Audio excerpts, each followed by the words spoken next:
Un si grand soleil en avance, résumé de l'épisode du vendredi 24 octobre 2025. Elliot est-il mort ? Eve est morte d'inquiétude. Il faut dire qu'elle n'a plus de nouvelles de son fils. Manu tente de la rassurer mais sans succès. En effet, la prof de français est convaincue que quelque chose de grave s'est produit. Manu lui promet alors de tout faire pour le retrouver. Le policier retrouve ensuite Alex. Bien qu'il comprenne la position de son collègue, Alex le met toutefois en garde sur la dangerosité de la situation. Il l'encourage donc à prévenir le commissaire Baker avant que la situation ne dégénère. « Je te préviens Manu, je ne vais pas me foutre dans la merde pour Elliot », précise-t-il. Ce que Manu comprend. Pendant ce temps, Elliot retrouve un dealer et lui remet un sac rempli de gélules. Ce dernier le règle en crypto-monnaie. Avant de quitter les lieux, Elliot est pris de violentes douleurs au ventre. Il prend alors un médicament. Non loin de là, Yves débarque au cabinet de Charles.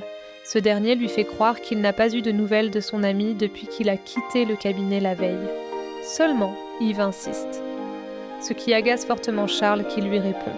« Les conneries d'Elliot Fort, c'est terminé pour moi. Si vous avez envie de le suivre dans ses conneries, c'est votre problème. Ce n'est plus le mien. Je vais vous demander une chose maintenant, Madame Prodi, c'est de quitter mon cabinet et de ne plus jamais mettre les pieds ici. Foutez-moi la paix un peu. » Manu, quant à lui, attend devant le garage d'Elliot. Lorsqu'il voit un homme rentrer par effraction, le policier l'arrête et l'embarque au commissariat. Il s'agit de Franz Müller, un délinquant avec un lourd casier judiciaire dont une suspicion de meurtre dans une affaire de trafic de drogue. Les policiers comprennent alors qu'Elliot a replongé. En parallèle, Muriel reçoit un appel plutôt étrange de Boris. Comme il ne parle pas au téléphone, Muriel, qui est inquiète, quitte précipitamment Elle Cosmétique. À quelques kilomètres de là, le corps d'Elliot gît sur le sol inerte dans une mare de sang et les yeux ouverts. Tout porte à croire que le fils d'Ève est mort. Pauline se réveille du coma. À l'hôpital, Pauline commence à montrer des signes de réveil. À la ferme, Élodie et Ludo réfléchissent à de nouvelles méthodes de culture pour s'adapter au changement climatique. Ces derniers envisagent de créer un réseau de goutte à goutte pour leurs parcelles et de cultiver du safran. William, quant à lui, refuse toujours de s'adapter. En effet, ce dernier est toujours convaincu que les méga-bassines sans veilleurs sont la meilleure solution. Chez Elle Cosmétique, Léo a perdu tout espoir de voir sa femme se réveiller un jour. Henrik tente de le rassurer et l'enjoint à garder espoir. Dans l'après-midi, William et Marcel débarquent à la ferme avec une caisse de vin pour remercier Ludo de tout ce qu'il a fait pour sauver la source d'eau. S'il est touché, le jeune homme saute surtout sur l'occasion pour leur demander de soutenir leurs propositions pour faire face aux épisodes de sécheresse. Ce que les deux hommes... Monsieur Geneux finissent par accepter. En parallèle, Pauline se réveille et son état est très encourageant. Prévenu par le docteur Lewis, Léo débarque à l'hôpital et se rend au chevet de sa femme. Un si grand soleil, le drame que redoutaient les fans de la série se produit. Ce sont des jours bien sombres qui attendent les téléspectateurs d'un si grand soleil.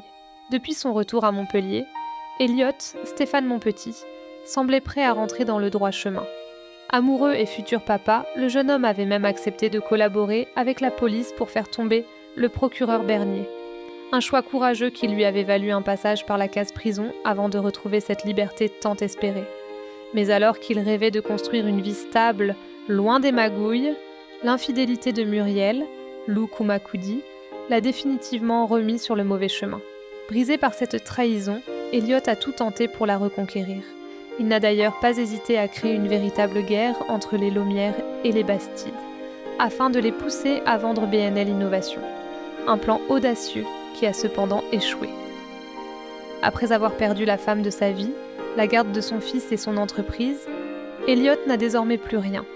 Submergé par la colère, le jeune homme s'est alors lancé dans un nouveau trafic. Une décision qui lui sera malheureusement fatale. Car si Elliot a récemment survécu à une blessure par balle, il trouvera bel et bien la mort d'ici la fin de la semaine. La mort tragique d'Elliot. Dans l'épisode qui sera diffusé le 24 octobre prochain et qui est d'ores et déjà disponible sur France.tv, Elliot poursuit ses magouilles et a rendez-vous sous un pont avec un acheteur pour lui remettre un sac rempli de gélules.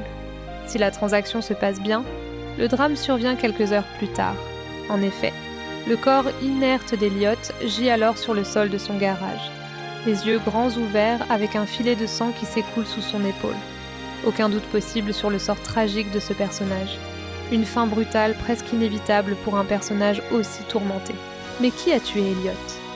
Et comment Yves, Muriel et Charles vont-ils surmonter cette terrible épreuve ? Une chose est certaine, c'est qu'il ne faudra pas manquer les prochains épisodes d'Un si grand soleil.